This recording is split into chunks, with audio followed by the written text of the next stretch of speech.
अस्सलाम वालेकुम। कैसे हैं आप सब? यकीनन सब ठीक होंगे, फिट फाट होंगे, हंस रहे होंगे, मुस्कुरा रहे होंगे और रमज़ेश की एपिसोड का वेट कर रहे होंगे। तो जी, आज की एपिसोड की तरफ बढ़ने से पहले सबसे रिक्वेस्ट करूँगी कि वीडियो को लाइक करना नहीं भूलना और चैनल को सब्सक्राइब करना नहीं भूलना। और आप सब ने मुझे रिव्यू देना है, जो लोग वॉइस ओवर सुन रहे हैं उनसे रिक्वेस्ट करूँगी कि रिव्यू ज़रूर दिया करें और लाइक ज़रूर किया करें। रिव्यू से ये होता है कि मुझे पता चलता है कि कोई क्या चाहता है और एक राइटर की हौसला अफजाई भी होती है। तो फिर हम बिना किसी देर के आज के एपिसोड की तरफ बढ़ते हैं। और ये बता दूँ कि इंशाल्लाह कल भी एपिसोड आएगी। मैं पूरे मतलब मैं ज़रूर लिखूँगी इंशाल्लाह ताला। और एक एपिसोड में 2 ही कपल लिखे जा सकते हैं, इसलिए आप लोगों को मैंने बोला था कि इतने कपल आएंगे, बट मैंने आज की एपिसोड में 2 कपल पूरी करने की कोशिश की है। तो भाई खुश रहें, हंसते रहें, मुस्कुराते रहें। रमज़ेश तहरीर और आसिफ किस्त 112 पार्ट 1। और हमने वॉशरूम के अंदर दाखिल होती झंझलाते हुए अपना कोट उतार कर ज़मीन पर दे मारा था। और पेंटी का टैप खोले उसके आगे खड़ा मिरर में देखते गहरे सांस ले रहा था। उसकी सांसें अभी भी धोंकने की मानंद चल रही थी। और हमने जबड़े पीटे पूरी कुव्वत से स्लैब पर मुक्का दे मारा था। उसे अब खुद की कमज़ोरी पर गुस्सा आ रहा था।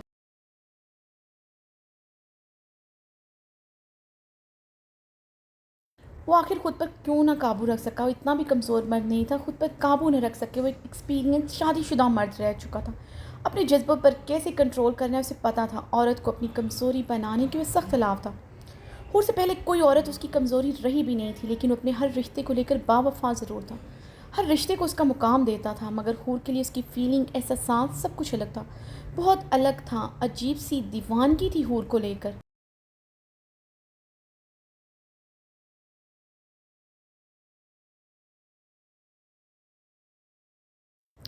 वो अक्सर खुद समझ नहीं पाता था। वो आज तक ये समझ नहीं पाया था। वो आज तक अक्सर खुद समझ नहीं, वो आज तक ये भी समझ नहीं पाया था आज से 5 साल पहले उसे मोहब्बत हुई भी थी या नहीं। क्योंकि तड़पते सिलगते जज्बों से पहले कहाँ आगाही हुई थी।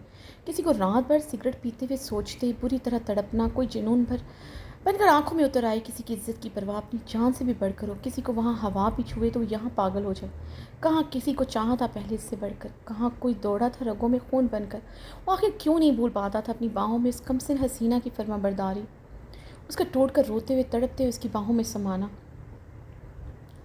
और हमने गहरे सांस लेते पानी के छींटे अपनी आंखों पर मारे थे। और गहरे सांस लेता अपने अंदर भड़कते शोलों पर मबनी शोश जज्बात पर काबू पाने की नाकाम सही कर रहा था।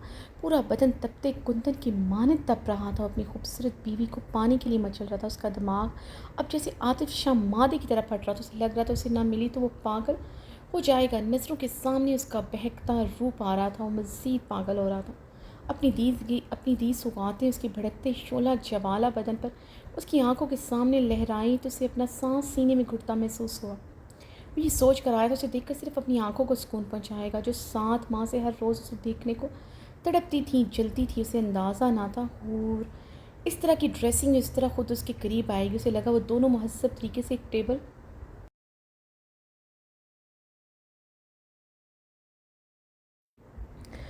के गिर्द बैठकर कुछ बातें करेंगे। वो जानता था, वो जानना चाहती थी वो आजकल कहाँ होता है। उसे सिर्फ अपनी बातों से भड़काना चाहता था ताकि वो जलन में आकर अपने अंदर की फीलिंग्स बयान कर दे। वो इतना तो जान गया था वो सुल्तान शाह की अकलौती बेटी थी, जिसे अपनी खूबसूरती और स्टेटस पर घमंड था। जितनी वो खूबसूरत थी उससे ज़्यादा गरूर उस पर जचता था। हवेली में रहने वाली और इस हूर में फ़र्क था। हवेली में रहने वाली हूर एक बेबस लाचार हूर थी, जो सुल्तान शाह के पास वापस जाना नहीं चाहती थी, जो उसकी माँ का कातिल था।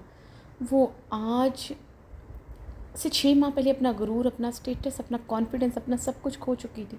और इतनी कम उम्र और मासूमियत में उसने उसके साथ पहली रात जो सलूक किया था, उसके मासूम दिल में उसके खौफ की शदीद किस्म की धाक बैठ चुकी थी। वो तो हवेली में गुजरे पहले 2-3 माह में उसे देखते ही खौफ से कांपना शुरू कर देती थी। इसी खौफ के असर में उसकी शिद्दतें लबों पर कोई भी शिकवा लाए बगैर सहती थी। हम गहरे सांस लेते स्लैब से टेक लगाए अपने बाल दोनों मुट्ठियों में जकड़ गया था।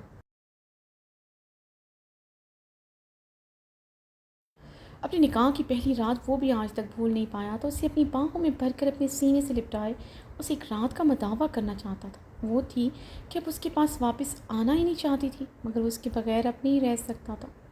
उसके बगैर मज़ीद रहता तो शायद अपनी जान से जाता। ये उसे आज बखूबी अंदाज़ा हुआ था। वो तो जैसे अब मर रहा था। आराम ने बेचैनी इज़्तिराब से अपनी हल्की गनी पेट पर हाथ फेरा। वो गहरे सांस लेती अपनी महरम के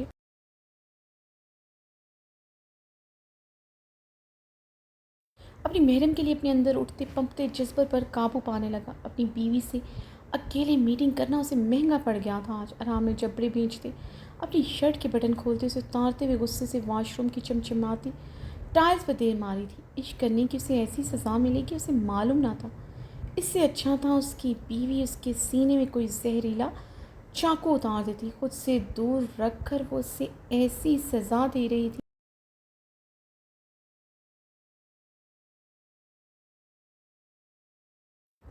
उसे ऐसी सज़ा दे रही थी, वो तड़प कर मरने वाला हो जाता था मगर मर भी नहीं पाता था। हम अपने पेंट की पॉकेट से सिगरेट केस और लाइटर निकाल कर सिगरेट जलाए लबों में दबा गया था। बाहर से होल की मुसलसल चीखों की आवाज़ें आ रही थी। वॉशरूम के बंद दरवाजे पर वो हर थोड़ी देर बाद कुछ न कुछ बचता महसूस कर रहा था। उसे क्यों गुस्सा आ रहा था वो चाह कर भी नहीं समझ पा रहा था। अगर वो हर हाथ से गुजर जाता तो क्या वो आज उसे माफ़ करती? तब भी तो यही कहती उसने अपनी हवस पूरी की है। अब वो उससे ऐसे छोड़ आया था तब भी वो यही कह रही थी कि उससे मोहब्बत नहीं करता। हाँ, हमने सिगरेट के गहरे कश लेते अपने बाल मुट्ठियों में जकड़े अपने जबड़े बींचे थे। वो 30 साल का मेच्योर मर्द होकर 18 साल की मेच्योर लड़की को समझ नहीं पा रहा था। उसने गुस्से से वॉशरूम की खूबसूरत टाइल्स लगी दीवार पर पूरी कुव्वत से मुक्का दे मारा था। कैसे समझता हूँ उससे? वो थी एक मेच्योर 18 साल की टीन एज गर्ल, मगर थी तो एक औरत जिसे समझना दुनिया का मुश्किल तरीन काम था।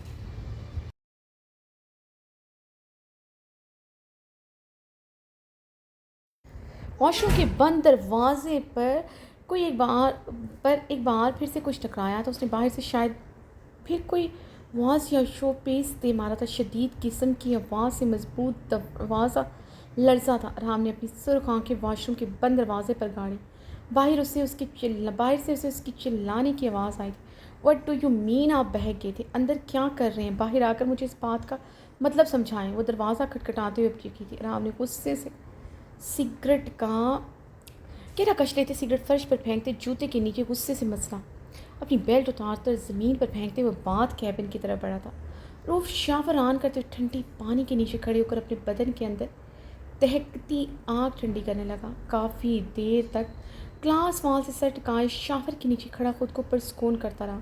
बदन थोड़ा परसकून हुआ तो दिमाग कुछ सोचने समझने की सलाहियत के काबिल हुआ था।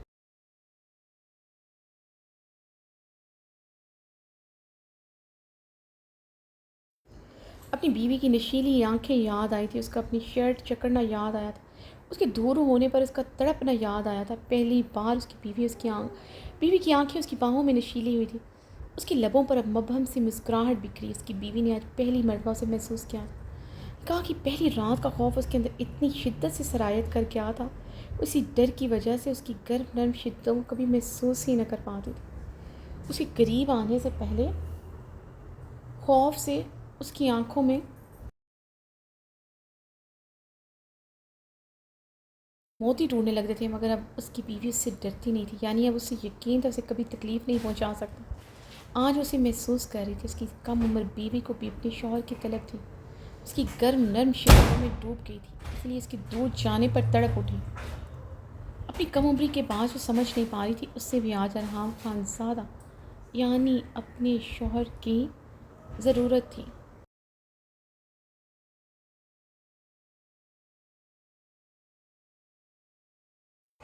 अरहाम ने टैब घुमाते अब गर्म पानी ऑन किया जो उसे पहले से ज़्यादा सुकून दे गया था। सीने में उठती खोलन कम हुई थी, पर सुकून होता बाथ कैबिन से सर टिका गया। अपनी बीवी की आंखों में खुद की तलब देखकर अरहाम खानज़ादा में की रगों पे में ठंडक सी उतरी थी। उसके लफ्ज़ों की बाज़ कश्त उसे अपनी समायतों में सुनाती आज भी बेचैन कर देती थी।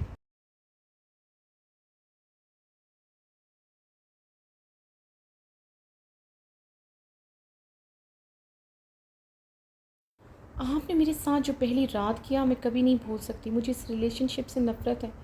मुझे आज तक आपकी गुर्बत में सुकून नहीं मिला। आपने कभी मेरे बारे में नहीं सोचा।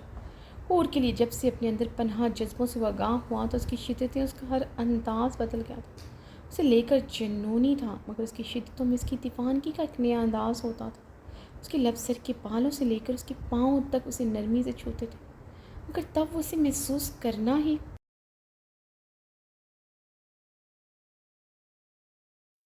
नहीं चाहती थी, उसकी मोहब्बत पर यकीन नहीं करती थी, इसलिए उसने कभी उसे महसूस नहीं किया था। मगर आज वो उसके दूर जाने पर तड़प गई थी, यानी वो भी उसे अपनी बाहों में चाहती थी। हाँ, एक बार फिर से गहरा मुस्कुराया था। बात कैबिन से बाहर आते उसने अपनी कमर के गिर टावल लपेटते, अपने गीले बालों में उंगलियां चलाते अपने सिर को हल्का सा झटका दिया था। बाहर से आती तोड़ फोड़ की आवाज़ों पर वो बेसाख्ता हंस दिया था।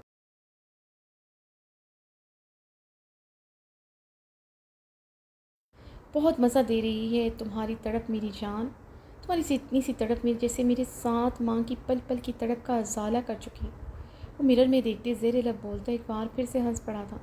7 माह बाद वो आज खुल के हंस रहा था। बहुत जल्द तुम मेरी बाहों में होगी मेरी होर मेरी ज़िंदगी, अपनी मोहब्बत से तुम्हारे साथ हुए हर सलूक का मैं दावा करूँगा। मौका दोगी तो दिन रात तुम्हारे आगे तुम्हारा अरहाम खान हाथ जोड़े सर झुकाए रहेगा। जो चाहो मेरे साथ सलूक करना मेरी जान, उफ़ नहीं करूँगा, मगर तुम्हें जो भी सलूक करना पड़ेगा मेरी बाहों में रहकर करना होगा। अपनी बाहों से तुम्हें कहीं नहीं जाने दूंगा मेरी होल मेरी जान। और हाँ, मिरर में देखकर गहरा मुस्कुराया था। मेरी जान, बहुत जल्द तुम मेरे पास मेरी हवेली मेरे कमरे में होगी, फिर तुम्हें एक पल के लिए खुद से जुदा नहीं करूँगा। अपने अरहाम का वो रूप देखोगे जो तुम कभी ख्वाब में भी सोच नहीं सकती। अरहाम के लब गहरा मुस्कुरा रहे थे।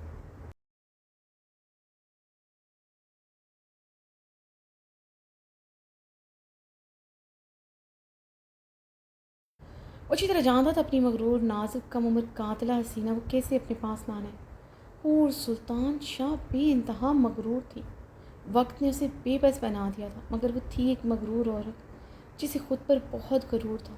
और सुल्तान शाह जो नखरीली अपनी बाप की मोहब्बत पर मगरूर थी, उसे कभी खुद से माफ़ ना करती, चाहे वो दिन रात शाह मेंशन गेट पर हाथ जोड़े खड़ा रहता। वो सुल्तान शाह की बेटी थी सफ़ाक, और ज़िंदगी कभी उसे माफ़ ना करती।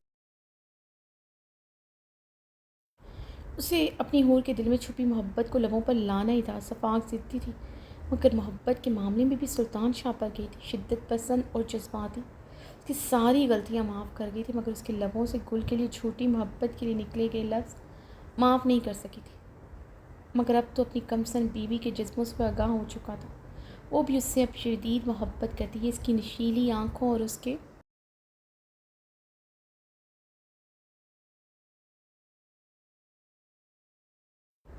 करीब आने से पता चल गया था। उसकी शिद्दतों से डर रही थी, मगर उसके करीब ही खुद हो रही थी।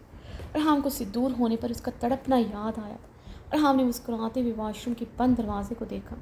बाहर अब खामोशी छाई थी। खामोशी में छुपा तूफान खुलकर हंसा था। पहली बार अपनी कमसन बीवी के गुस्से से डर लगा था। वो बपरी शेरनी बनी हुई थी। उसके बाहर निकलने पर कुछ भी उसके सर पर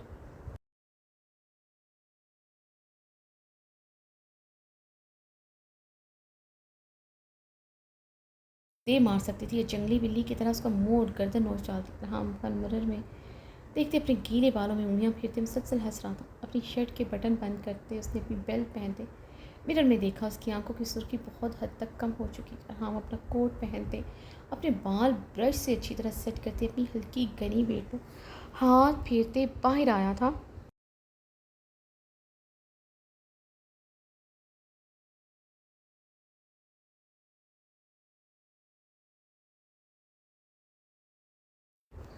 कमरे का हाल देखकर वो एक पल के लिए सच में परेशान हुआ था। टेबल पर पड़ी हर चीज़ ज़मीन पर टूटी पड़ी थी। लैपटॉप, तमाम फाइल्स, मोबाइल, वायरलेस सेट, टूटे कांच की खिड़कियाँ भी बिखरी थी। ऑफिस में रखते कीमती शोपीस वाज वो सब तोड़ चुके थे।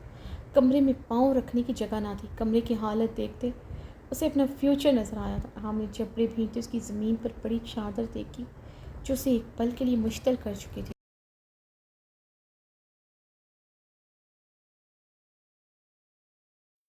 वो चादर नहीं, उसकी इज्जत थी जिसे वो कदमों में नहीं देख सकता था। हमने वो चादर उठाए, उसे टेबल पर रखा, अपनी बीवी को गहरी निगाहों से देखा, जो चेयर से टेक लगाए आंखें मूंदे हुए थी। उसके बाहर आने पर उसे देखते उसने अपनी आंखें खोली। दूसरे पल उसे शेररबार निगाहों से घूरते अपनी चेयर का रुख मोड़ चुकी थी। उसकी अदा पर अरहाम का दिल पहलों में डूब कर अप रहा था। उसके ऐसे देखने पर पूरी तरह बेचैन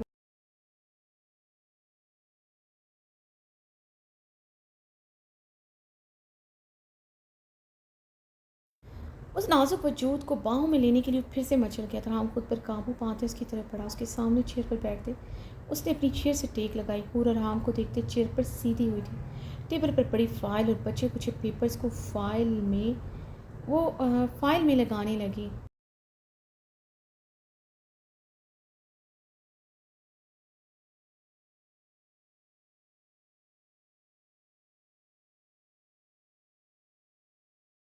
और हाँ, मुस्कुराहट दबाए अपनी बीवी के खूबसूरत चेहरे को देख रहा था, जहाँ गैस और इश्तिहाल की सुर्खी छाई थी।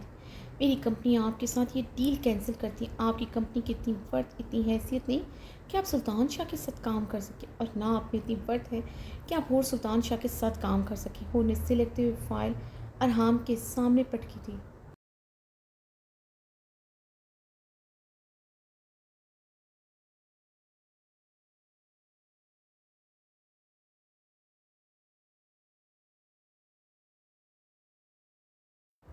और हमने उसके सिलगते हुए चेहरे को देखते मुश्किल से अपनी मुस्कुराहट दबाई। ओके मैम, जैसे आप कहें, आप बिल्कुल ठीक रहे। मेरी कंपनी की इतनी वर्थ ही नहीं जो सुल्तान शाह के अरबों के शानदार एम्पायर और अरबों का कॉन्ट्रैक्ट अवेल कर सके मुझे। मगर मुझे तभी बात समझ लेनी चाहिए जब सुल्तान शाह की इकलौती बेटी, जो टीन इमेच्योर है, वो कहाँ राम खानजादा के मिलीनियर कंपनी के साथ डील कर सकती है।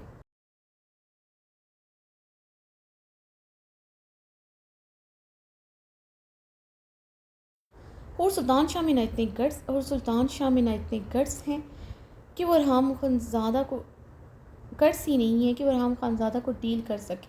उसने अपनी कोट की पॉकेट सिगरेट और लाइटर निकाल के उसे कहा कर लबों में दबाए। हूर के लहू छलकाते चेहरे को गहरी निगाहों से देखा। जब हूर सुल्तान शाह में इतने गट्स नहीं है तो क्या कर रहे हैं आप यहाँ, और क्या करते रहे आप 7 माह मेरे बॉडी गार्ड बनकर। हूर शाह में बहुत गट्स हैं आप जैसे मर्द को डील करने में, मगर मुझे आप जैसे मर्द को डील करना ही नहीं जो औरत को देखकर पागल हो जाए, जब तक उसे अपनी हवस का निशाना न बना दे, उसे चैन ना आए। हूर ने गुस्से से लफ्ज़ दबाए थे। हूर के लफ्ज़ों से राम खान की आंखों में सुर्खी की जगह खून छलका था। वो एक ही जस्ट में कुर्सी से उठता उसकी तरफ बढ़ा, उसे बाजू से जकड़े कुर्सी से खींचते उठाया था। दूसरे लम्हे पूरी कुव्वत से दीवार में पटका था। अरहाम, हूर घबराते हुए चिल्लाई थी।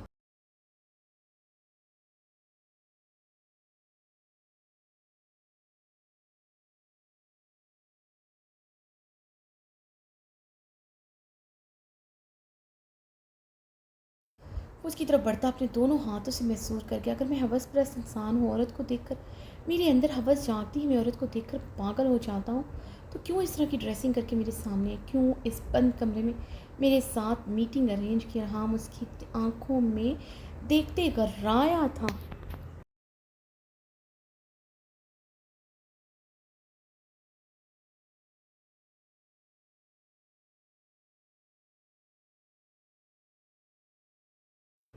और हम दूर हटे मुझसे। हूर उसके सीने पर दोनों हाथ जमाते उसकी खून उतरी आंखों में देखते वह मुश्किल बोली थी। उन आंखों में अब उसकी तलब की सुर्खी नहीं, कैसो इश्तियाल की सुर्खी थी, जिससे हूर की जान लबों पर सजी थी।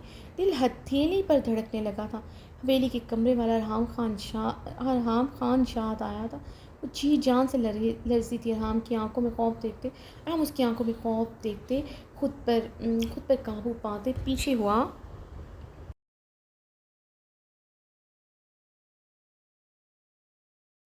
जो हूर गहरे सांसें लेती दीवार में समाये उसे अब भीगी आंखों से देखती थी। राम उसकी भीगी आंखें देखकर लब भींच गया था। अगर तुम औरत की जगह ये कह देती अपनी औरत को देखकर मैं पागल हो जाता हूँ, उससे देखकर मेरे अंदर हवस जागती है, तो मैं तुम्हारी बात हंस कर सह लेता। मगर तुम मुझे औरत का ताना मारती, यानी मुझे इतना गिरा हुआ समझती हो कि मेरे लिए सिर्फ औरत मायने रखती है, फिर चाहे वो अपनी औरत हो या फिर बाहर की औरत। मुझे एक बात बताओ, अगर औरत मेरे लिए इतनी ही मायने रखती, तो ये 7 माह में सुल्तान शाह के गेट के बाहर सारी सारी रात ना गुजारता। इन 7 माह के मेरे हर गुजरे हुए हर पल से तुम वाकिफ़ हो। अपनी बिजनेस, अपनी बेटी को छोड़कर जिस औरत का बॉडी गार्ड बना रहा, इस औरत ने 7 माह में एक पल के लिए मुझे मुड़कर नहीं देखा। इस औरत के जिस्म तक रसाई तो दूर के बाद में उसके बदन की खुशबू तक रसाई हासिल नहीं कर सका। फिर तुम मुझ पर कैसे इल्ज़ाम लगा सकती हो कि औरत मेरे लिए इतनी मायने रखती है। मैं उसे देखते पागल हो जाता।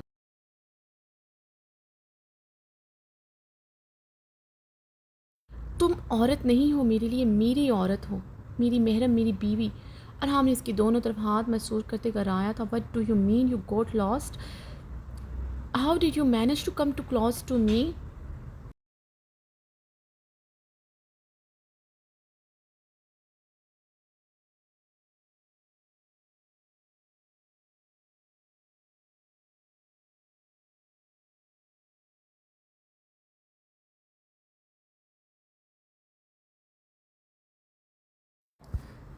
इस बात का क्या मतलब है आप बह गई थी? आपकी हिम्मत कैसे मेरे करीब आने की? और उसके सवालों को नज़रअंदाज करते राम की आंखों में देखते इस्तफसार क्या था? इसका ऐसे छोड़ कर जाना उसे बहुत बुरा लग रहा। खुद अपने जज्बात नहीं समझ पा रही थी।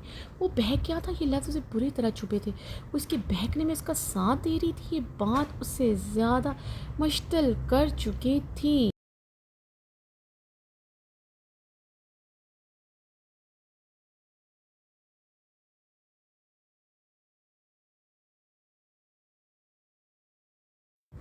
मुझे सिर्फ इतना बता दो, तुम्हें मेरा करीब आना बुरा लगा या तुम्हें अधूरा छोड़ना? हम कहते मज़ीद उसके करीब हुआ था का क्या मतलब इस बात का? और की आंखों की सुर्खी बड़ी थी। मतलब तुम मुझे अपनी बाहों में चाहती हो मगर इकरार नहीं करी। तुम्हें मेरा खुद के करीब आना बुरा नहीं लगा बल्कि मेरा दूर जाना बुरा लगा। तुमसे बर्दाश्त नहीं हो रहा। कैसे मैं अपनी तलब अपनी दीवानगी पर काबू पा सकता हूँ? तुम्हारे करीब आकर मैं मर तो सकता हूँ तुम्हारे बगैर।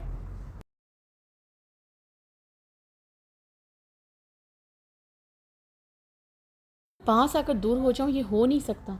और अपने शौहर की दीवानगी में कमी तुम बर्दाश्त कर नहीं पा रही। एक बीवी अपने शौहर की बेतनाई की वजह से पागल हो रही है।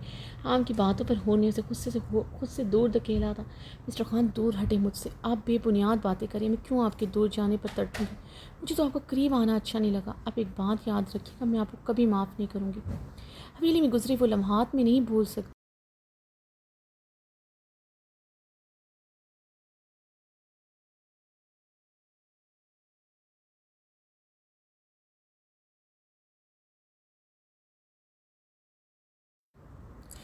ये दीदी कोई लफ्ज़ कोई बात भी नहीं इस रात का मदावा नहीं कर सकती।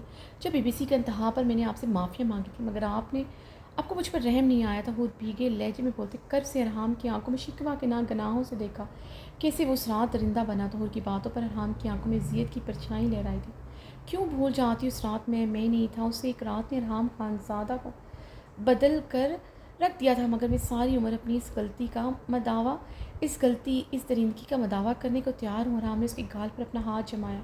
उसे कभी नहीं कह सकता था उस रात ने उसे ऐसा बनाया था क्योंकि उस रात ने उसे ऐसा बनाया था क्योंकि उसकी ज़िंदगी में उसका इश्क बनकर उस रात ने उसे ऐसा बनाया था। जब से उसने पहले से बढ़कर पाया था वो क्या क्या शिकवा करता। और हम का हाथ होने को उससे झटका। आपका मदावा यही, आप सारी उम्र मुझसे दूर रहें। आप सारी उम्र मेरी बॉडी गार्ड बन कर रहेंगे। मैं फिर भी आपको माफ़ नहीं करेंगे। हूर गहरे सांस लेते अरहाम की शर्ट चक्री उसकी आंखों में देखते मगरूरियत से बोली थी। हूर की बात पर अरहाम कुछ पल उसकी आंखों में देखता रहा। जान सिर्फ अपनी बहाव की मोहब्बत का गुरूर ही नहीं अपनी शौहर की मोहब्बत का भी गुरूर था। उसके सामने झुक कर एक बार फिर से उस पर बावर करवा चुका था। वो उसके लिए सांसों से भी ज़्यादा ज़रूरी है।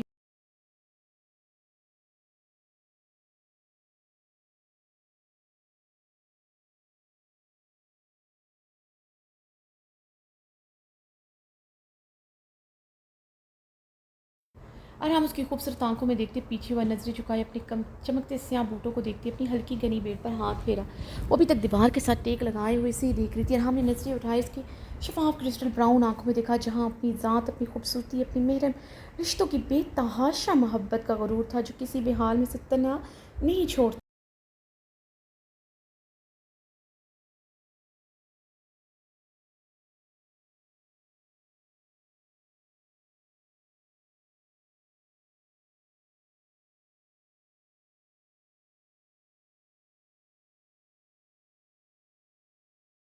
और हाँ फिर से उसके करीब होते उसे गहरी निगाहों से देखते उसकी सुर्खी माए लब जिसकी शिद्दत से अभी तक सुर्ख थे बहुत नरमी से अपने लब रखे और गहरे सांस भरते अपनी आंखें मोद की थी। राम ने मुस्कुराते अपनी बीवी की मासूम अदाएँ देखी। उन्हें आंखें खोलते राम को देखा जो उसके बहुत करीब उसके लबों पर अपनी सिलकती गर्म सांसें छोड़ते उसकी आंखों में देख।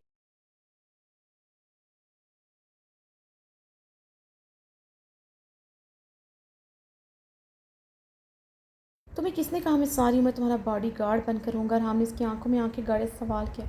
हूर ने उलझन भरी निगाहों से उसकी तरफ देखा था। मेरी जान, मेरी प्यारी बीवी, मेरी हूर, मेरी कमसन, मेरी खूबसूरत हसीना, मेरी औरत, तुम्हें अंदाज़ा हो जाना चाहिए था पिछले 2 हफ्तों से तुम्हारा बॉडी गार्ड बनकर शाम मंशिर में अपनी रातें क्यों नहीं गुजार रहा। क्यों? उसके लबों से बेख्तियार निकला था।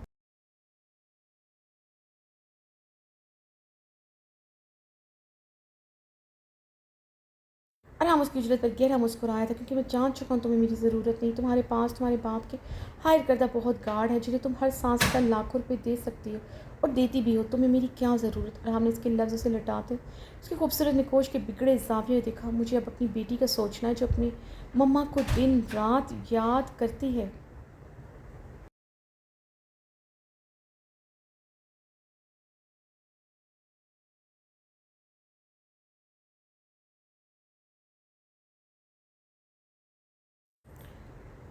वो मुझे अपनी मम्मा कहती है, और पिछले 2 हफ्तों से मेरी उससे कोई भी बात नहीं करवा रहा। वो तड़कते हुए उसकी बात काट चुके थे। हमने उसकी बात पर बमुश्किल अपनी मुस्कुराहट रोकी। उसके ये कहने पर हूर की काल प्रीजे तक पहुंचाई नहीं जा रही।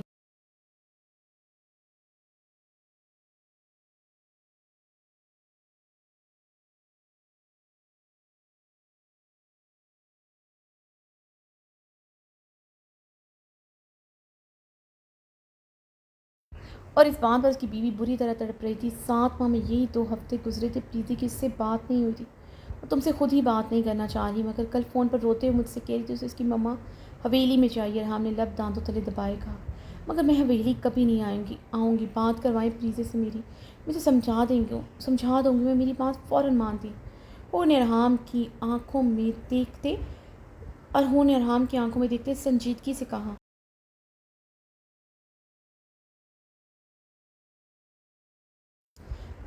2 हफ्तों से मुसलसल वो प्रीज़े को कॉल करती थी। रक्षा ने उसकी एक कॉल नहीं उठाई थी। वो तुमसे बात नहीं करना चाहती, लेकिन क्यों? हूर अरहाम की बात पर तड़प उठी थी।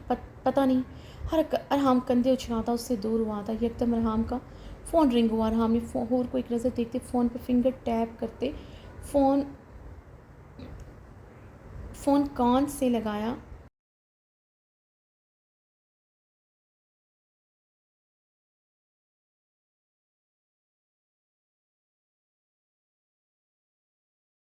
हेलो, हाँ बोलो गुल। अरहाम फ़ोन कान से लगाए कई कदम हूर से दूर हुआ।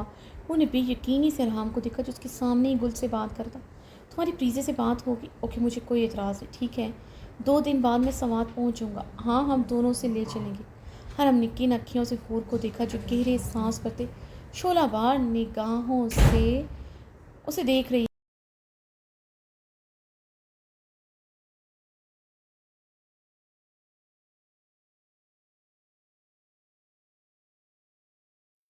और हमने हूर की बेशकीन निगाहें देखते फ़ोन बंद करते अपनी पॉकेट में डाला। आई एम सॉरी, ज़रूरी था, वरना कभी ना उठाता।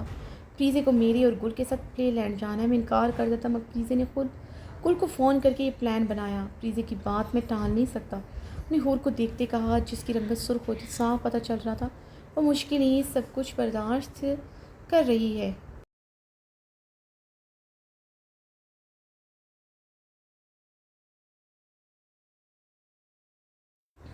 तुम्हें तो कोई इतराज़ नहीं? रहा। हमने हूर के सुर्ख चेहरे को बगौर देखते कुछ नहीं। मुझे क्यों इतराज़ होगा, जब प्रीज़े ये चाहती है। हूर ने बमुश्किल ही लफ्ज़ अदा किए थे। हाँ, प्रीज़े ये चाहती, वरना मैं इनकार कर देता। और हमने मुस्कुराहट दबाएगा। हूर का चेहरा ज़लज़लों की ज़द में था। ज़रूरत नहीं इनकार करने की। प्रीज़े की खुशी इंपॉर्टेंट होनी चाहिए। अब की बार हूर का लहजा शिद्दत से भीगा था, जिसे महसूस करते अरहाम ने एक गहरा सांस लिया।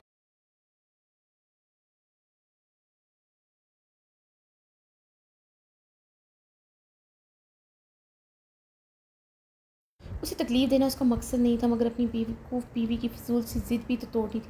आई एम सॉरी मैम, वो भारी आवाज़ में बोलते फिर से करीब हुआ। Sorry for what? मेरे करीब आए इसलिए? वो ने अपनी भीगे लहजे पर काबू पाते सिलकते पूछा। नहीं, आपको मेरी जान, मेरी प्यारी बीवी, मेरी हूर, मेरी कमसन, मेरी खूबसूरत, मेरी मेरी हसीना, मेरी औरत कहा।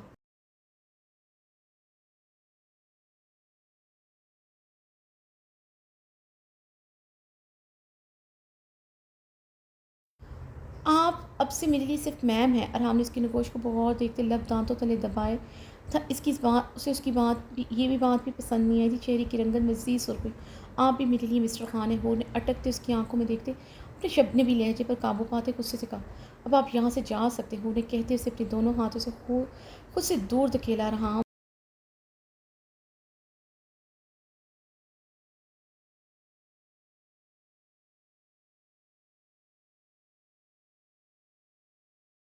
से पीछे होगा तो उसे घूरते हुए टेबल की तरफ बढ़ी। वो टेबल की तरफ बढ़ी, उस पर बड़े बच्चे कुचे पेपर्स समेटने लगे। हम उसके सर सपाट चेहरे को देखते और से देखते, लब भींचे कुछ पेपर्स फाइल्स में रख रही थी, कुछ पेपर्स फाड़ते उसके टुकड़े टुकड़े करते, उन्हें बुरी तरह मसलते अपना गुस्सा निकाल रही थी। आराम लबों पर उंगलियां जमाए अपनी बीवी को देख रहा था, जिसने टेबल पर पड़ा आखिरी शो पेज भी फर्श पर दे मारा था।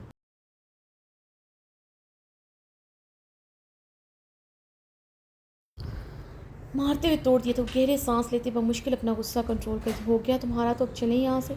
हमने उसे बगौर देखते कहा उसे यहाँ इस हुलिये में भी वो इतने गुस्से से छोड़ कर नहीं जा सकता था। क्या मतलब आपका इस बात से? हूर ने मुड़ते हुए अरहाम को देखते शोला बाल लहजे पूछा, मतलब ये कि चादर ओढ़ो, मैं तुम्हें शाम मंची ड्रॉप कर दूंगा। अरहाम ने संजीदगी से अपने लफ्ज़ों पर जोर दिया, मुझे आपकी सर्विस की ज़रूरत नहीं। इस कंपनी के बाहर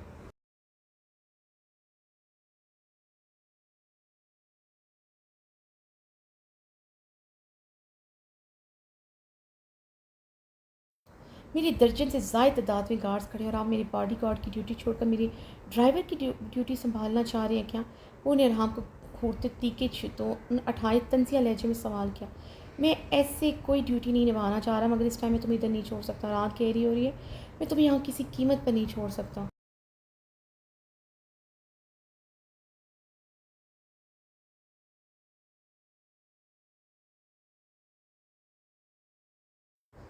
अगर रात गहरी ना भी होती फिर भी मैं तुम्हें किसी कीमत पर ना छोड़ता। चादर से खुद को अच्छी तरह कवर करो। हमने संजीदगी से हुक्म दिया, मुझे आपके साथ कहीं नहीं जाना। मैं आज यहीं पर इसी चीप हिलिया में रात गुजारूंगी।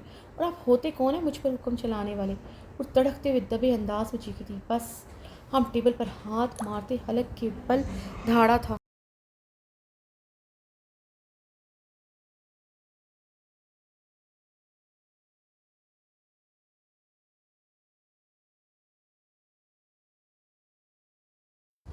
और उसकी दाढ़ पर बुरी तरह लरसते हुए टेबल से कई कदम पीछे हुई थी और हम थोड़ा सा झुकते उसे सर सुर्ख निगाहों से घूर रहा था। फैसला ये हुआ है, तुम मुझे कभी माफ़ नहीं करोगी, मेरे पास कभी वापस नहीं आओगी। मगर तुम अगर ये समझती हो मैं तुम पर अपना हक ख़त्म कर दूँगी, तुम्हारी भूल है।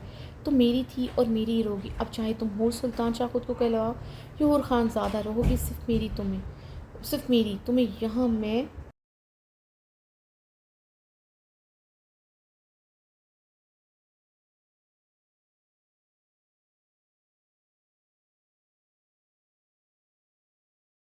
किसी कीमत पर छोड़कर नहीं जाऊंगा। ये बात तुम भी अच्छी तरह जानती, इसलिए बिना बहस किए चादर से खुद को अच्छी तरह कवर करो कि तुम्हारा चेहरा भी नजर ना आए। वो टेबल पर हाथ जमाए और की लरसते वजूद को देखते लफ्ज़ चबाते हुए सर लहजे में बोला।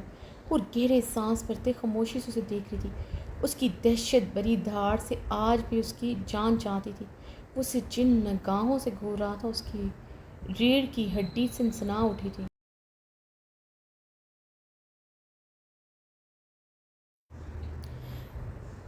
Did you not hear what was I said? Wrap yourself properly.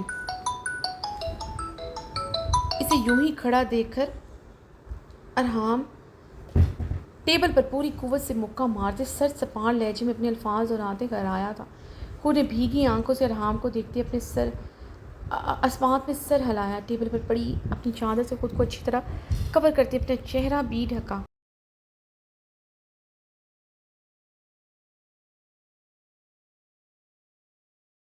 और हाँ, उसकी तरफ बढ़ते अपनी मजबूत हाथ में उसके कलाई जकड़ते ऑफिस से बाहर आया। रिसेप्शन पर मौजूद हूर की सेक्रेटरी ने तज्जुब से मंजर देखा था। राम के मजबूत हाथ में हूर की नाजुक कलाई थी, जिसे वो जकड़े तेज़ तेज़ कदमों से आगे बढ़ रहा था। हूर उसकी गिरफ्त में खामोशी से उसके साथ चल रही।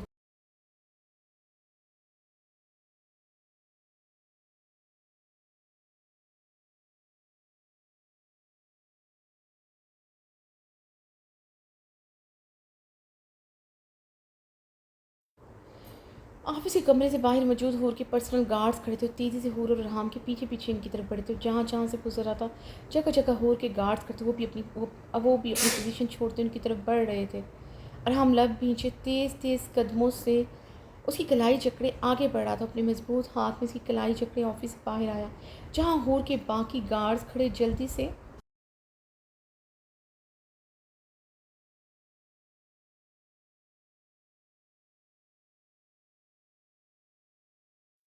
उसकी तरफ बढ़े थे। अरहाम ने तमाम गार्ड्स को देख अपने जबड़े पीछे व मुश्किल खुद पर काबू पाया था। अपनी बीवी के करीब गार्ड्स उसे बिल्कुल बर्दाश्त नहीं थे। आज जितनी तेज़ उसने परफ्यूम लगाया हुआ था, उसके बदन से उठती परफ्यूम की महक कोई गैर मर्द तक जाए, उसकी पोजेसिव नेचर कहाँ गंवा रहा था। तपश से उसे अपना दिमाग धड़कता महसूस हो रहा था। अब वो दोनों बहुत सारे गार्ड्स के हिसार में थे, जिनकी तादाद काफ़ी ज़्यादा थी।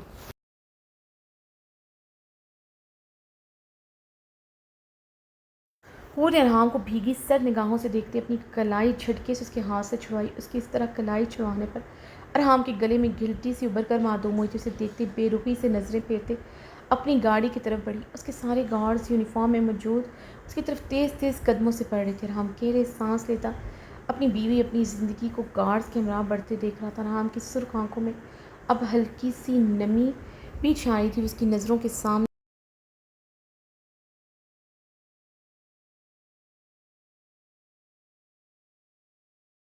गाड़ी में बैठे जा चुकी थी। दर्जनों गाड़ियां उसके आगे पीछे बढ़ी थी। अभी ने बेमुश्किल आंखें खोलते हॉस्पिटल कमरे को देखा और जल्दी से उठकर बैठी थी, अपने सर को जकड़ते उसने याद करने की कोशिश की कि उसके साथ हुआ क्या है। उसका दिमाग कुछ भी सोचने समझने की सलाहियत से जैसे मफलूज हुआ।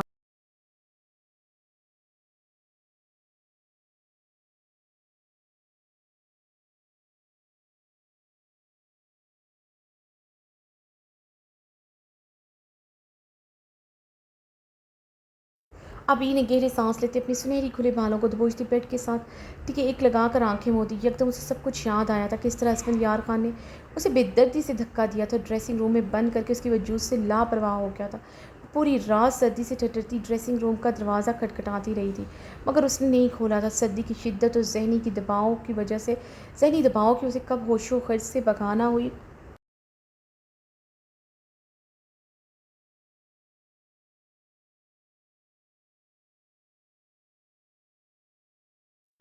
उसे पता ही नहीं चला अबीर की बंद आंखों से आंसुओं का झरना बहा था।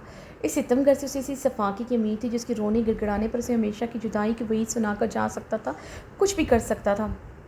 अपना रोना गिड़गिड़ाना याद आया था। सिर्फ असफंदियार खान के पैरों में गिरना बाकी रह गया था। किस तरह उसे रोते सिसकते हुए रोका था। वो अच्छी तरह जानता था कि वो इससे दीवानों की तरह इश्क करती, फिर भी उसे छोड़कर चला गया था।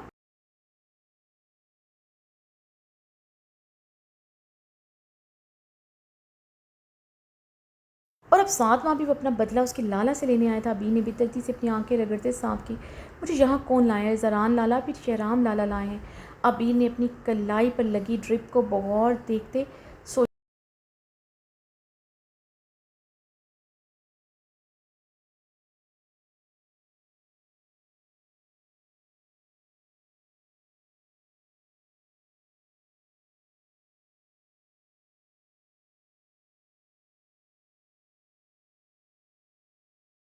लिपटी ऑफर्ड मर्दाना शाल से उसी में सोरकन खुशबू जो उसके वजूद में समाते उसे बावर करा रही थी।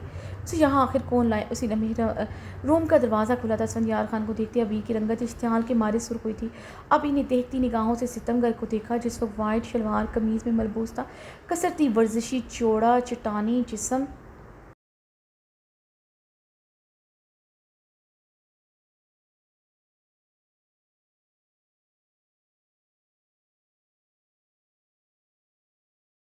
नकोश जिसमें मदसार नीली आंखें जिसकी सुर्ख और सफ़ेद रंगत को मज़ीद खूबरो बनाती थी। अबी ने असफंद यार खान को देखते बेरुखी से नज़रों का जाविया बदलते अपने वजूद से शॉल उतारकर ज़मीन पर फेंकी। आबिर की हरकत पर असफंद के भारी कदम उसकी तरफ बढ़ते रुके थे। वो बेड पर बैठी उसे देखती नज़रों से देख रही थी। असफंद ने बेबस निगाहों से उसे देखा था। न हेज़ल ग्रे आंखों में अपनी परछाई के अलावा कोई और जज्बा कहाँ गंवा रहा था। सर सपाट शोला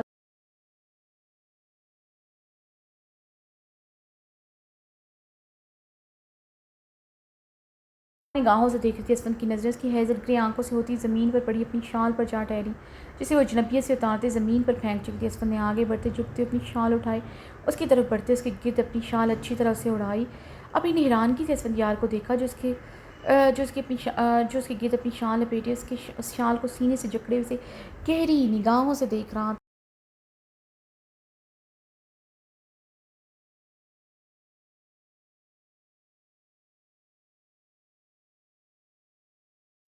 अभी ने गहरी सांस लेते असफन यार खान की नीली आंखों में अपनी हैजल ग्रे आंखें गाड़ी, दोनों एक दूसरे की आंखों में आंखें गाड़े हुए थे।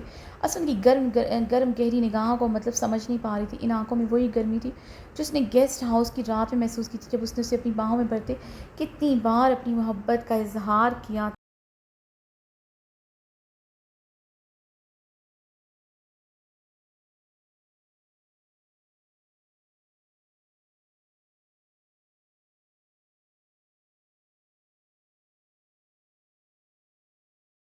वाइल्ड पठानी असफंद खान सिर्फ तुम्हारा है, तुमसे पहले किसी औरत को असफंद खान ने छुआ तक नहीं।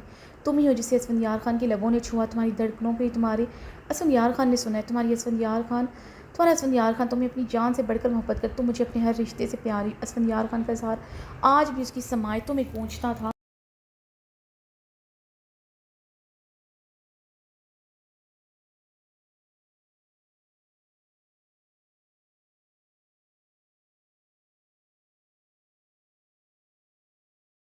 गिर शाल को जकड़े उसकी हेजल ग्रे आंखों में ठहरे मोतियों को देखता, अभी स्टिल उसकी आंखों में देख कर जा रही थी। अब उसकी समायतों में फिर से उसके लफ्ज़ पहुंचे थे। झूठ पहला था मैंने तुम्हारे जज्बों के साथ खेला था मैंने। में गेस्ट हाउस में भी वही असफंद खान था जो हमारी निकाह की पहली रात को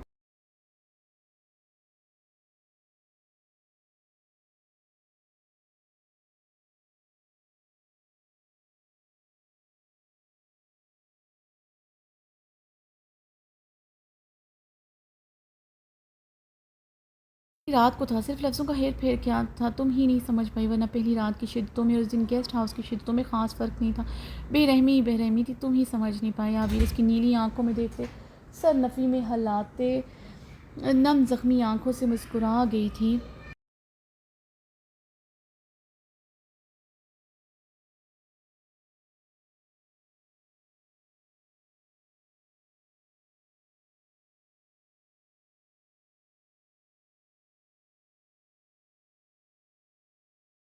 मुस्कुराते हुए उसकी शबनीमी आंखों पर बारी बारी अपने लब रख गया था। अपनी शाल को इसके सीने से सख्ती से जकड़े हुआ था। गिरफ्त से अंदाज़ा हो रहा था अबीर का खुद की वजह से शाल उतारना उसे पसंद नहीं आया।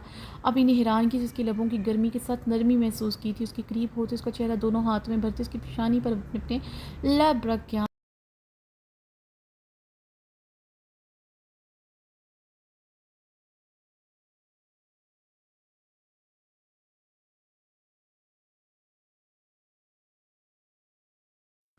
अबीर की हैरान की मज़ीद बड़ी थी। स्टिल सी उसकी लबों की नरमी अपने चेहरे पर महसूस करी थी। दीवानों की तरह उसके एक एक नकोश पर अपने लब रखता। सुनियार खान के गर्म नर्म लब रुक ही नहीं रहे थे, पागलों की तरह से चूमे जा रहा था। अबीर ने ड्रिप लगे कांपते हाथों से खुद से दूर करना चाहा। उसकी शिद्दत में मज़ीद तेज़ी आई थी। वो अपने लम से इसका चेहरा लम्हों में जैसे झुलसा चुका था।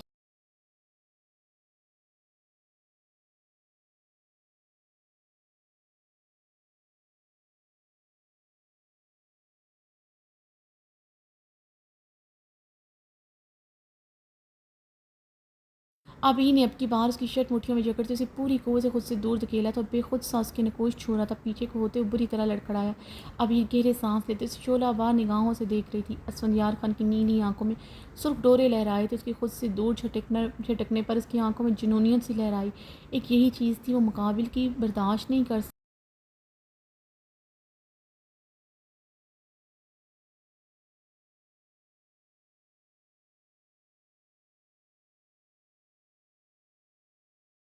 की बर्दाश्त नहीं कर सकता उसे खुद से दूर झटकने ये बर्दाश्त नहीं कर सकता। उसके करीब होता उसके बाल मुट्ठियों में जकड़े उसकी गर्दन को झटका दिया। उसकी लबों पर अपने तहते लब रखकर उन्हें शिद्दत से दबाया। उसकी सांसें घोट गया तो बहुत शिद्दत से उसके लबों को जकड़े उसकी सांसें खींच रहा।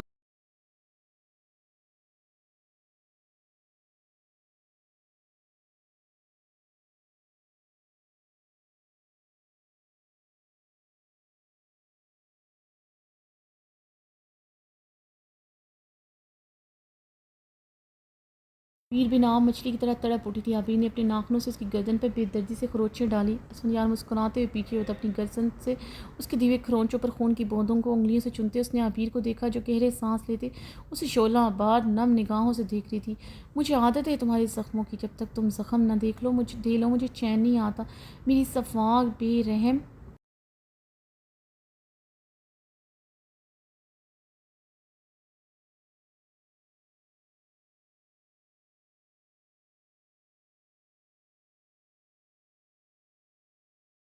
ढानी असफन ने एक बार फिर से इसकी पेशानी पर अपने दहकते लब रखे।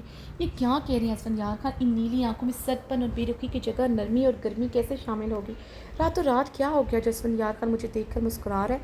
अबीर ने असफन की आंखों में देखते उलझन भरे इस्तहसाया लहजे में इस्तफसार किया। इस एक रात में मैं मेरे लबों ने इस एक रात में मेरे लबों ने तुमसे मोहब्बत का इकरार किया, जो पिछली 7 माह में ना कर।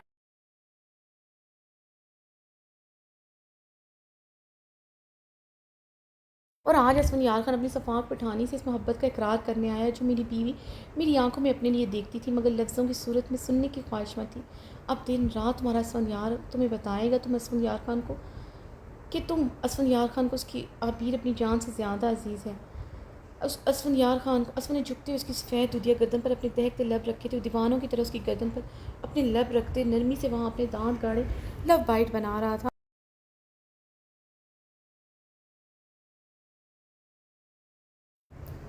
अब इन्हें एक बार फिर से उसे पूरी कुव्वत से खुद से दूर खेला था। यार खान की आंखों में फिर से गुस्से की आंख देख इससे पहले उसके करीब होता अबीर बेदर्दी से अपनी ड्रिप खींच कर उतारते दूसरी तरफ से बेड से उतरते दरवाजे की जाने पड़ी। यार खान उसे बिना शाल बिना जूते के दरवाजे की तरफ बढ़ते देखकर मुश्तल हुआ था। तेजी से उठता उसकी तरफ बढ़ते उसे कलाई से खींचता अपने सीने के साथ लिपटा चुका था।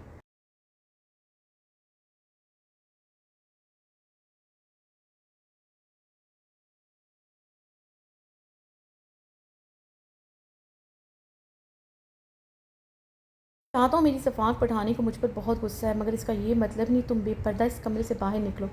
असफंद उसके बाल गद्दी से नरमी से जकड़े से खुद उसका चेहरा अपने करीब करके असफंद यार खान खुद को क्या समझते, क्या साबित करना चाहते? मैं गई हूँ आप ही आपके लिए, यानी आपका इंतकाम। सारी उम्र मुझे तड़पता देखना था, ताकि मेरे लाला को मेरी सूरत अजियत दे सके। सारी 7 माह सारी उम्र तो नहीं होती। फिर ये नर्म गर्म बाहें।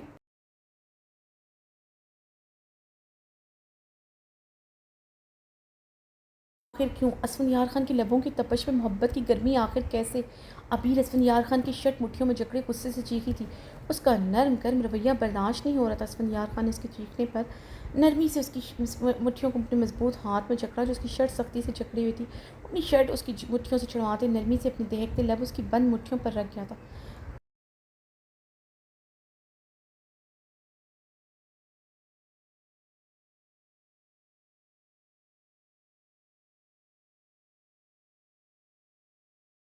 खान के लब रुके नहीं थे। वो बहुत नरमी से आबिर की आस्तीन से नजर आती उसकी सफ़ेद कलाई को अपने लबों से छू रहा था। ये क्या करें असफंयार खान?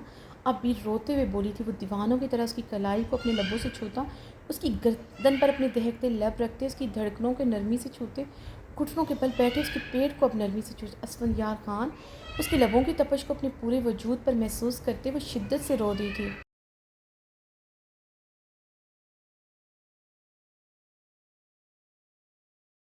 वो दीवानों की तरफ से छूता जा रहा था। इतनी दीवानगी उसने कभी उसे छुआ ना था। आबिर की हेज़ल खिली आंखें यकदम खौफ से फैली थी, रंगत में जर्दियाँ सी घुली थी, सांसें सीने में अटकी थी। जो सज़ा तुम्हारे ज़रिए तुम्हारे लाला को देनी थी, अब वो तुम्हारे लाला को दूंगा। इस बार मेरा अहद कोई भी नहीं तोड़ सकता, ना मेरी दोस्ती और ना तुम्हारी आँख के मोती।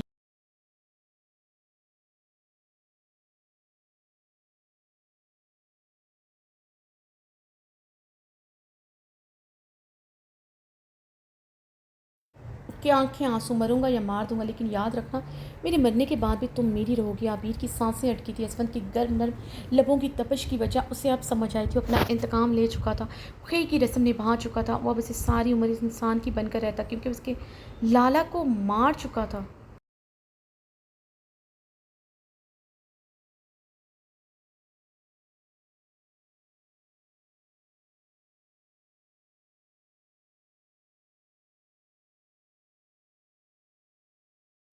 लाला अभी के लब खौफ से फड़फड़ाए थे। असफंयार खान का लब जहरीले नाक की तरह डसता महसूस हो रहा था। वो हॉस्पिटल की ठंडे फर्श पर घुटने झुकाए, उसकी कमर को जकड़े, उसकी पूरे बदन को अपने लबों से जुड़सा रहा। लाला आबिर की सांसें अटक रही थी, अपने गले को दोनों हाथों से जकड़ गई। अगर इसकी लाला नहीं तो कैसे जिंदा हो सकती थी। लाला आबिर के लबों से दिल खराश चीख बरामद हुई थी। उसने करंट कराकर उसे दूर होते खड़ा हुआ।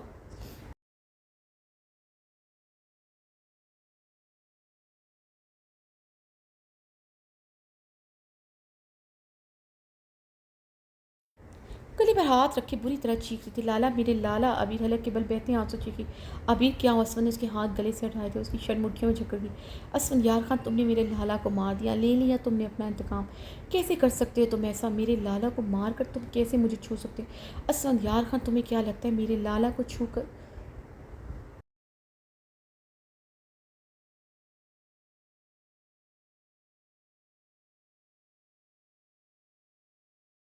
मेरे लाला को मारकर तुम मुझे पा सकते हो, मैं खुद की जान ले लूँगी अगर तुमने मुझे छुआ भी।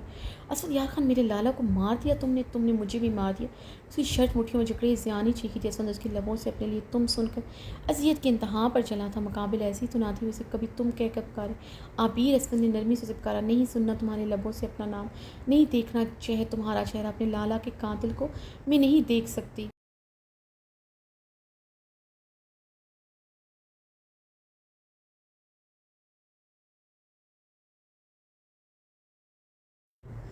अबीर अपनी आंखें बंद की, अपने कानों पर हाथ रख चुकी थी। अबीर असफंद ने आगे बढ़ते नरमी से उसकी बाजू को जकड़ा, उसके बदन पूरी तरह लड़ रहा। दूर रहो मुझसे असफंदियार खान। अबीर आंखें खोलते बदहवास होती चीखी थी, क्या समझते तुम असफंदियार खान? तुम मेरी लाला को मारोगे, मैं खामोश रहूँगी?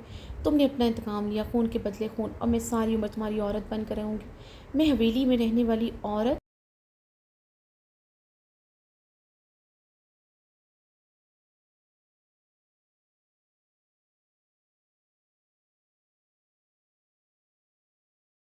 अरे ज़रूर हूँ, मगर इन हवेली में रहने वाली औरतों जैसी नहीं है। तुम्हारी जानी हवस प्रस्त शैतान भाई जो मुझसे कई गुना ताकतवर था, कभी उसे खुद को छूने नहीं दिया। उसके थप्पड़ खा लिए थे, मगर उसके लबों और नापाक हाथ कभी मुझे छू नहीं सके। तुमने मुझे छुआ क्योंकि अबीर खान तुम्हें दिल से अपना शौहर मान चुके, मगर तुम आज और अभी से हर हक मुझ पर खो चुके। अबीर हिज़ियानी चीखी थी।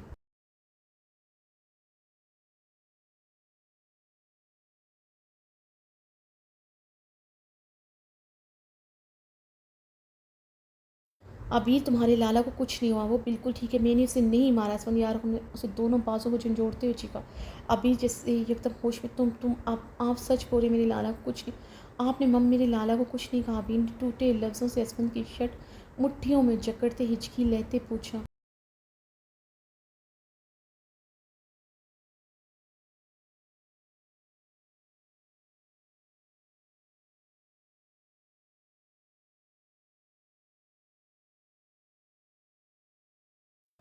नहीं कहा और ना कभी कुछ कहूँगा। वादा करता हूँ तुम्हारी लाला की तरफ बढ़ती गोली भी अपने सीने पर खा लूँगा। असमन आबिर की बहती आंखों में आंखें गाड़े अटल लहजे में बोला, सच सच कह रहे हैं आप? आबिर उसकी आंखों में देखते रोते हुए बोली, बिल्कुल सच कह रहा हूँ। असफंद यार की जान जरान खानजादा के लिए वक्फ हो चुकी है, उसे कभी एक आँच नहीं आएगी। असफंद आबिर के आर्ज पर बहते आंसू पर झुकते हुए अपने लब रखे थे।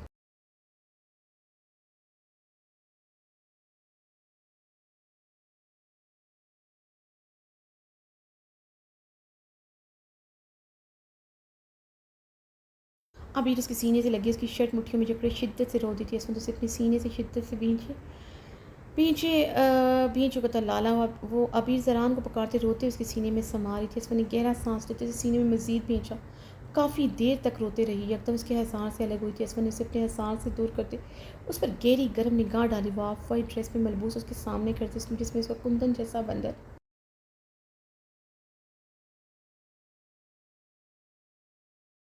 बदन गज़म ढा रहा था। सुनहरी सिल्की बाल खुले थे, रोने के सहारे से नाक सुर्ख हो रहे थे। उसे बहुत खूबसूरत। असफंद उसकी तरफ बेताबी से बढ़ा, वो अपने कदम पीछे को बढ़ा गए थे। उसके पीछे कदम बढ़ाने पर असफंद के कदम के रुक गए थे। उसका चेहरा अभी भी सर सपाट था, जहाँ उसके लिए हर जज्बा अच्छे से मफकून था। असफंद आगे बढ़ते उसके आगे हाथ जोड़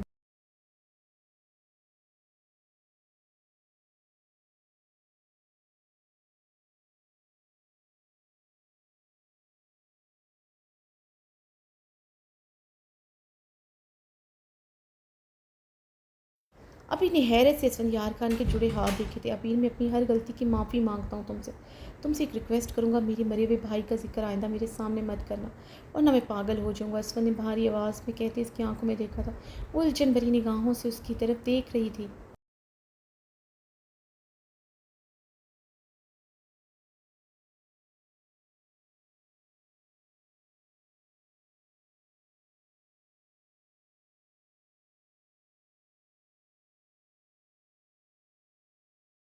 क्यों ना करूँ ज़िक्र ज़िक्र, वो एक रेपिस्ट था जिसने मेरे लाला की ज़िंदगी बर्बाद कर दी। आपने उसकी वजह से मेरी तज़लील की, मुझे कितनी अज़ियत दी। तो करूँगा ना हर चीज़ का मुदावा, चाहोगी तो सारी उम्र हाथ छोड़ कर खड़ा रहूँगा। इसफ़ाक़ियार ख़ान तड़पते हुए चीखा था।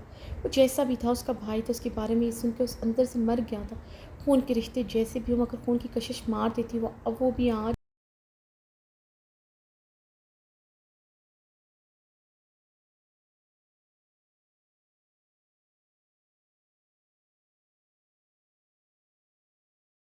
आज जैसे मर गया था, ना सर उठाने के काबिल रहा था, ना मरने के काबिल। क्यों माँगेंगे असफ़ंदियार ख़ान माफ़ी? क्या हुआ है, मेरे लाला बेगुनाह साबित हो गए हैं? आबी ने अपने आँसू साफ़ करते तैये से पूछा। हाँ, तुम्हारा लाला बेगुनाह है, मेरा भाई बदकिरदार, ज़ालिम, बेहिस शैतान साबित हो चुका है। असफ़ंद इस्तेज़ा कर्ब से कहती अपनी उँगलियों से अपनी सुर्ख़ आँखें मसल गया था।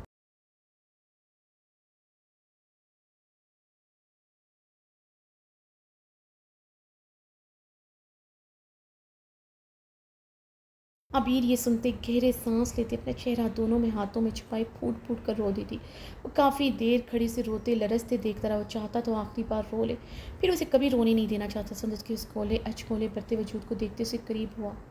मुझे तुम्हारी ज़रूरत है, टूट कर बिखर रहा हूँ, मुझे अपनी बाहों में भर भर लो। असुंदस के चेहरे से हाथ हटाए इल्तिजाइया लहजे में बोला।